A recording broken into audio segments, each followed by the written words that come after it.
අම්මේ මම ගමනක් යනවා. කොල්ලොන්ගෙන් පරිස්සමෙන් දුවේ. හරි අම්මේ මට තම 15 නේ වයස. ඉතින් මට 13 දුවේ. ඉක්මනට වරෙල්ලා ඉරි අල්ලපන්.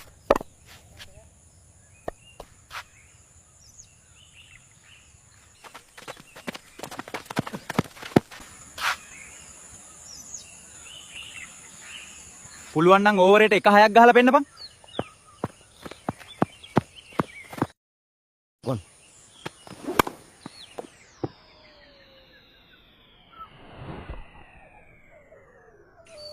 මොන ලබ්බද්ද බං කරන්නේ? අලුත් බෝලෙටත් ඇරියානේ. ඊට වැඩිය හොඳයි උඹේ අම්මට. බීක් දාපන්. පොයින්ට් එක උඩ තමයි ඉන්න වෙන්නේ. ඔයාට ආදරේ පැටියෝ. අනේ ඵලයන් කොටෝ යන්න. හරි තරිඳු. කියන්න බලන්න. ලෝකයේ තියෙන ලොකුම අභියෝගය මොකද්ද? සර් උදේට නැගිටින එක. අපෝ දෙව්මි නාල රෙදි හොදලා ඉදපන්කො බලපන් උඹ ගා වෙන ගද. කම්මැලි බං හෙටම නාගන්න.